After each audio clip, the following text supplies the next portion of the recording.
Hello dear, today international yoga day. तो आज मैं थोड़ी योगा की बात करूंगा कि क्या होता है ये योगा। इसको सबसे पहले समझते हैं। अष्टांग योग में नियम यम आते हैं, प्राणायाम, उसमें एक योग आता है। योग का मतलब होता है जुड़ना।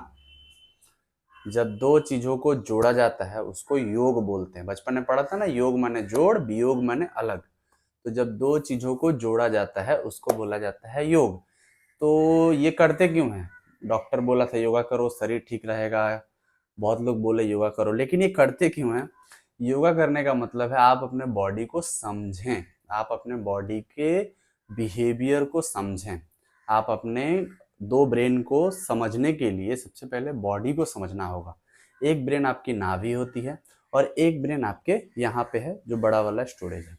आपका पेट यदि थोड़ा सा भी खराब है, गड़बड़ है, तो आप देखोगे आपके दिमाग में मल्टीपल टाइम्स वो जगह ले लेता है कि पेट कैसे ठीक होगा, भूख लगा है, ये वो वगैरह वगैरह। तो इसीलिए इसको बोला जाता है दूसरा दिमाग। बट ये ठीक रहा तभी जाके आप यहाँ तक पहुंचते हो। तो योग का मतलब है कि बॉडी को जब ये पहले ब्रेन को ठीक कर लेते हैं हम योग के मदद से, तो बहुत आसान होता है जुड़ना आपके अपने सबकॉन्शियस से। और जब आप सब कॉन्शियस से जुड़ जाते हैं, तब आपकी पूरी बॉडी जब एक बन जाती है, तब आप बन जाते हैं एक सोल। और सुपर सबकॉन्शियस से जुड़ना फिर आसान हो जाता है। तो आइए इसको थोड़ा सा समझते हैं कि ये क्या चीज है। जनरली योगा आप जितने भी कुछ भी करते हैं बॉडी को ठीक करने के लिए, ये सब योगा में आता है। लेकिन आसना मतलब ये जो बैठा हूं ये भी आसन है, मैं ऐसे बैठा हूं ये भी आसन है। ऐसा भी है ये, क्योंकि हर एक चीज बॉडी में वो चेंजेस कर रहा है।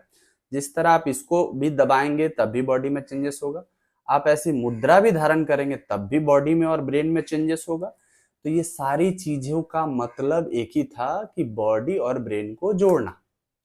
तो बॉडी और ब्रेन को जब हम जोड़ लेते हैं योग, आसन और मुद्रा के वजह से, तो फिर समझते हैं कि कुंडलिनी को कैसे फिर सबकॉन्शियस से जोड़ा जाए। माने अब अपने समझने का मतलब क्या था? बॉडी और ब्रेन को समझने का मतलब यही था कि आपके अंदर जो शक्ति है कुंडलिनी, जो आपके रीढ़ के हड्डी में जो 7 चक्रा हैं, उसको समझने के लिए आपको पहले खुद को शांत और खुद को अच्छे से बॉडी के हर एक सेल्स को, क्योंकि 72,000 नाड़ियां हैं और 114 चक्रास है। 114 चक्रा में 107 चक्रा ऐसे है जो ऑलरेडी आपके शरीर नेचर से अलाइन रहती है। जिस तरह आप खाना खाएं तो हाथ खुद ब खुद जाता है, आप जैसी हवा चलती है तो आपकी बॉडी खुद ब खुद सांसें सोख लेती है, नमी सोख लेती है। तो 107 ऐसी चक्रा हैं जो ऑलरेडी नेचर कंट्रोल कर रही है। सिर्फ 7 ऐसे चक्रा हैं जिसमें से भी सिर्फ 5 ऐसे चक्रा हैं जो आपके बॉडी के अंदर हैं और 2 बाहर हैं। एक सहस्त्रार्थ और एक चक्र है जो आप बोलते हैं वो शब्द बन जाता है। वो एक तरह का बोल सकते हैं आप कि एक पावर है जो बाहर से आती है। बाकी 112 चक्रों का यह शरीर और 72,000 नाड़ियों का शरीर, इसमें 3 नाड़ी जो बहुत इंपॉर्टेंट है, सुषुम्ना नाड़ी, इंगला, ईड़ा और पिंगला। ईड़ा और पिंगला का मतलब है आपका जो सूर्य नाड़ी है उसको ईड़ा बोलते हैं और जो चंद्र नाड़ी है उसको पिंगला बोलते हैं। सूर्य नाड़ी का काम है बॉडी के हीट पार्ट को कंट्रोल करना और चंद्र नाड़ी का काम है बॉडी के वाटर पार्ट को कंट्रोल करना, मतलब शांत पार्ट को कंट्रोल करना। और सुषुम्ना नाड़ी जब दोनों के बीच में थोड़ी बैलेंस की जरूरत कमी पड़ती है तब सुषुम्ना नाड़ी होती है। तो हम करते क्या है ध्यान के माध्यम से कि ईड़ा और पिंगला को जब हम कंट्रोल करते हैं तो सुषुम्ना नाड़ी पे कंसंट्रेट करते हैं। सुषुम्ना नाड़ी बिल्कुल वैसी एक लाइन के तरह रीढ़ में ही होती है। सुषुम्ना नाड़ी पे ध्यान करते हैं तो उसके अंदर एक चक्रा शक्ति सा होता है, एक बॉल समझ लो आप, ऐसा बॉल जो आपको नीचे से ऊपर उठाना है। तो इसको आसान भाषा में समझते हैं कि बचपन में आपने पिंग पोंग बॉल गेम खेला होगा, जिसमें जब बॉल बड़ा होता है तभी वो ऊपर जाता था, नहीं तो वो नीचे चला जाता था। हम लोग फोन उल्टा कर देते थे कि बॉल शायद ऐसे जाएगा, बट आप शीर्षासन करोगे तो चक्रा नीचे आ जाता है। ऐसे कुछ भी नहीं होता। इसकी अलग कॉन्सेप्ट भी बताता हूं। लेकिन ये चीज ऊपर तब आती है जब आप अपने सांसों के वाइब्रेशन से इसको ऊपर लाते हो। तो प्राणायाम में सिंपल भाषा में समझते हैं कि सांस को जितना ले रहे हो, एक्सेल करते समय थोड़ा सा ज्यादा करना है, तो वो हल्की हल्की ऊपर आती है। तो इसको अब आसान भाषा में समझते हैं, ठीक है। ये वाली जो मुद्रा है पतंगासन, ये है आपके सबसे मूलाधार में फंसा हुआ जो चक्र है उसको पुश करने के लिए है, ठीक है। उसके बाद 3 मिनट 2 मिनट के बाद ये वाला जो शिशुपाल आसन है, ये मदद करता है आपके जेनेटिकल ऑर्गन में जो स्वादिष्ठान चक्र होता है उस ऑर्गन से रिलीज करने में। और बम, हमारी जो बमीज होती है, कूल्हा होता है, उसमें 56 तरह के इमोशंस छुपे रहते हैं। तो आप जितना कूल्हू से रिलेटेड एक्सरसाइज या कुछ भी करते हो तो आपकी इमोशंस रिलीज होते हैं, और इमोशंस जब एक बार रिलीज हो जाते हैं तो ब्रेन में वो केमिकल रिलीज हो जाता है जो आपको पूरा दिन एक एनर्जी फील कराता है। आप सुस्त, थके हुए या उदास या सेम मूड में नहीं रहते जैसे कल थे। अब इसको समझते हैं कि आगे जैसे ही जेनेटिकल ऑर्गन तक पहुंच गया तो उसके बाद ये नाड़ी विभाजन बोला जाता है, बट इसका काम है कि अब आपके कुंडलिनी के ऊपर वाले हिस्से में मणिपुरा के पास इसको पुश किया जाए, आपके चक्रा को। तो इसकी सारी आसन भी ऐसी ही है।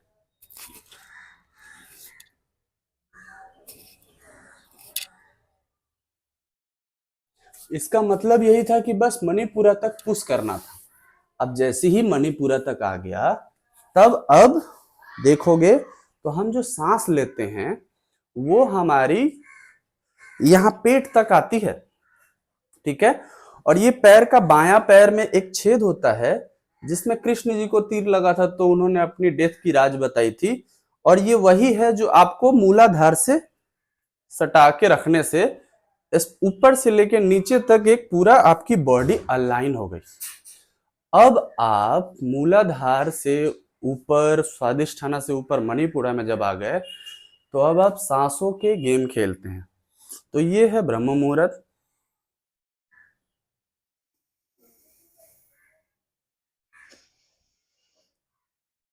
और ये है सुखासन। इस सुखासन का मतलब सिर्फ एक ही होता है कि आप यहां से सांस जो ले रहे हैं वो वापस जो घूम रहा है, इसका एक ही काम है कि चक्रा को ऊपर की तरफ पुश करना, अनाहता की तरफ लाना, ठीक है। जैसे ही अनाहता की तरफ लेके आते हैं आप, तो सुखासन के बाद एक और क्रिया की जाती है, वो है आउम का जाप। आ का मतलब पेट से आवाज, ऊ का मतलब हृदय से आवाज, म का मतलब यहां से आवाज। और इसको हमारे शास्त्रों में भी बोला गया है, आ मतलब ब्रह्मा, ऊ मतलब नारायण, और म मतलब महादेव। तो इनको अब ऊपर की तरफ ला रहे हैं, ठीक है। और हमारी जो नाड़ी है उसको शक्ति का रूप माना गया है, तो अब ऊपर की तरफ ला रहे हैं। आ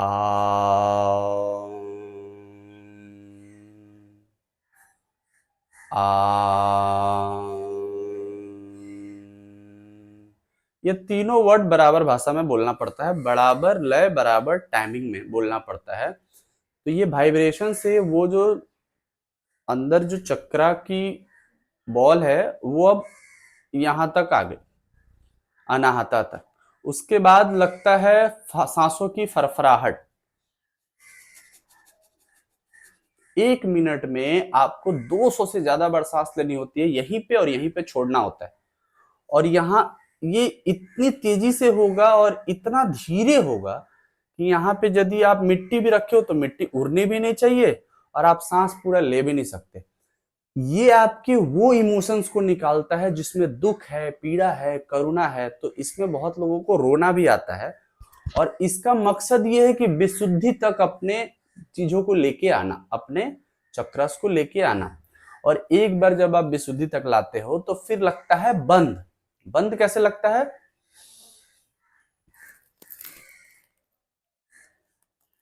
इसमें क्या हुआ, ऊपर से गर्दन लॉक, पेट लॉक, और नीचे से आपने गुदा को खींच लिया, तो अब बंधक लग गया। बंधक मतलब अब आपकी चक्र यहां आके बंद हो गई। अब आपने जब बंधक से अब आप इसमें पहुंचे तो चक्र डायरेक्ट यहां पहुंच जाती है। बंधक को जब सांस छोड़ के, एक हुआ था सांस लेके, अब है सांस छोड़ के।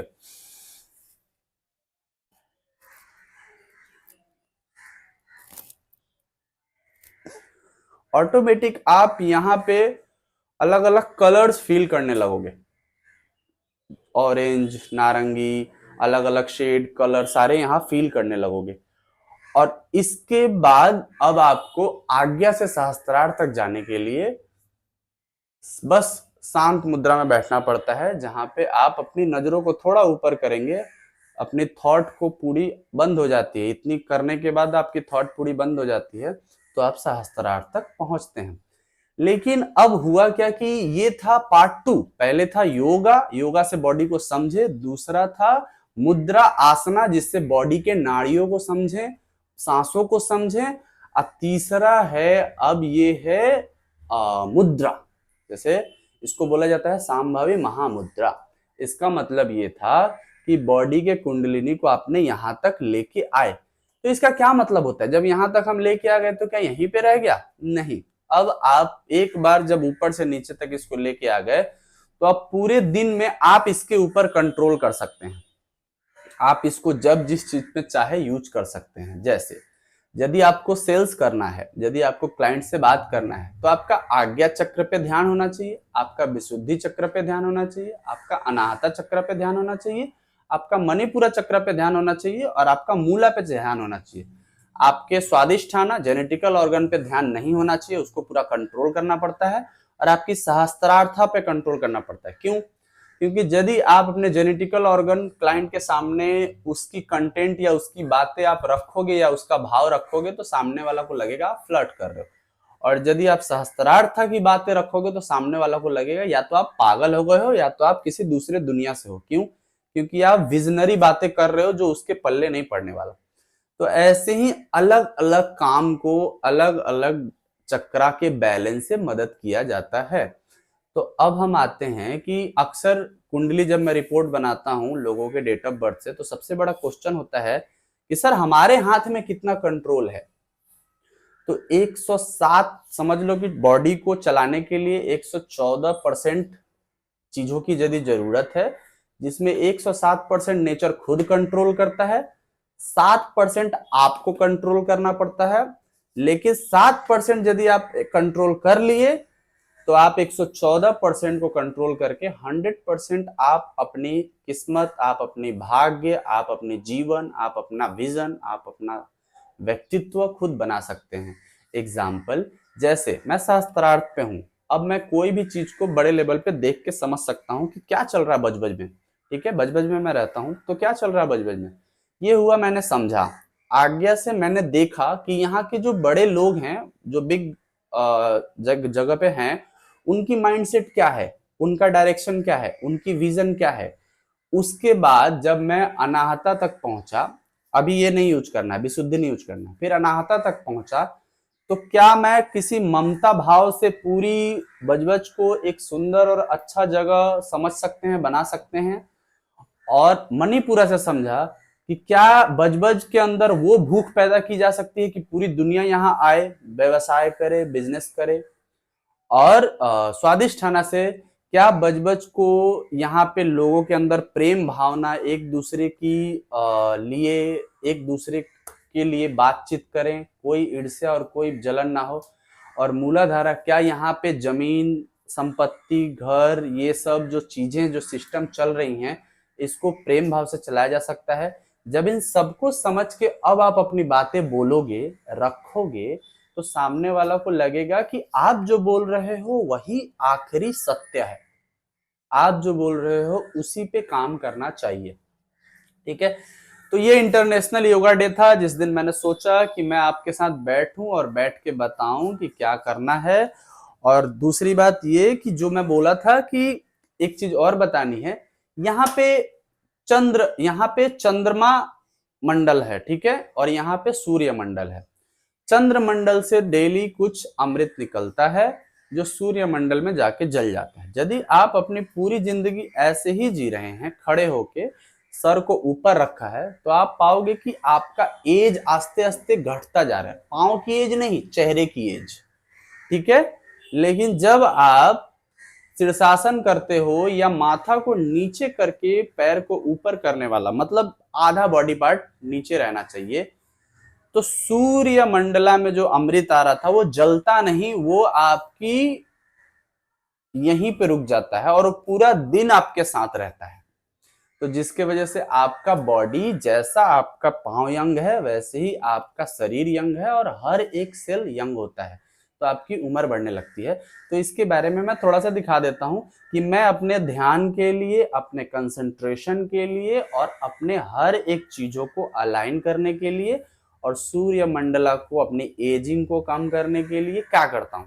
तो इसके लिए सिंपल है।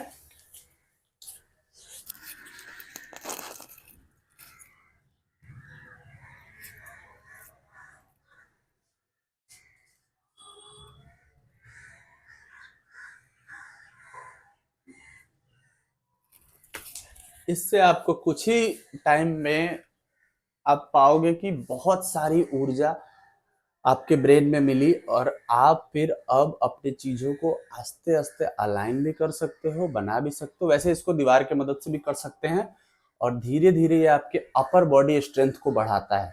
और जैसे जैसे आपकी अपर बॉडी स्ट्रेंथ बढ़ने लगती है तो आपके अंदर एक अलग कॉन्फिडेंट आता है, एक अलग तरह का ध्यान आता है।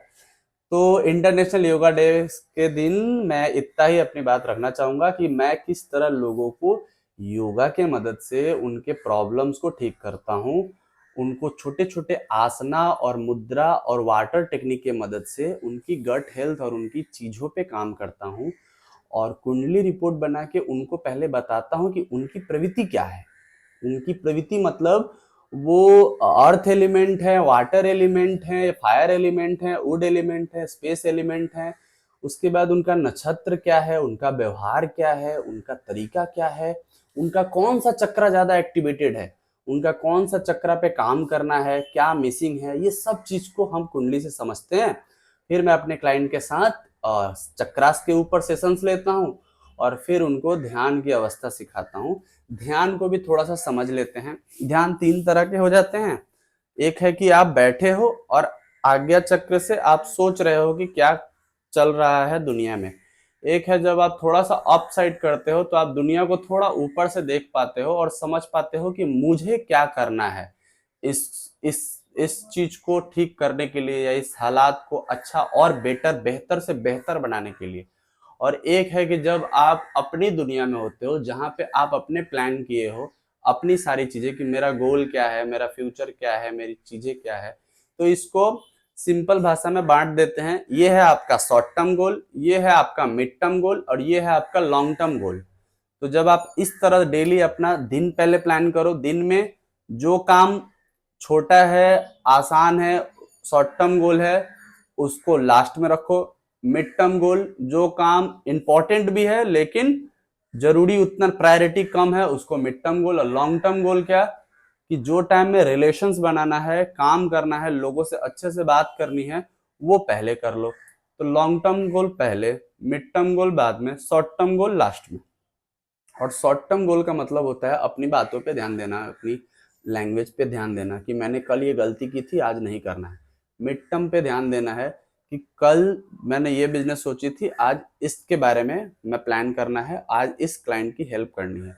और लॉन्ग टर्म गोल में आप इजीली अपनी जिंदगी कैसी हो, आप क्या क्या इस दुनिया को दे के जाना चाहते हो, अपने पूर्वज, अपने वंशज, अपने बच्चों को दे के जाना चाहते हो, इसके बारे में जब आप सोचते हो तो ये पूरा है ध्यान, मेडिटेशन और एक छोटा सा ज्ञान जिसको आप डेली अपने जीवन में यदि इम्बाइब करोगे तो विद इन 1 और 1.5 घंटे के अंदर आप अपने 22 घंटे के प्लान को 4 घंटे में कर सकते हो। जैसे जो लोग घर से निकलते हैं 24 घंटा खटने के लिए और 5 मिनट भी बैठ के प्लान नहीं बना रहे हैं, आप यदि 1 घंटा ध्यान बैठो और प्लान बनाओ तो ये बिल्कुल है कि आपने अपनी चाकू को धार कर ली।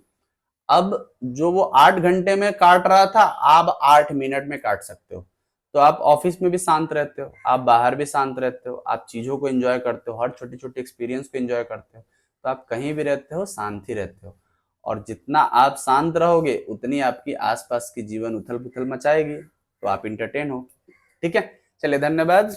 मैं अपने तरफ से यहीं पे खत्म करता हूँ।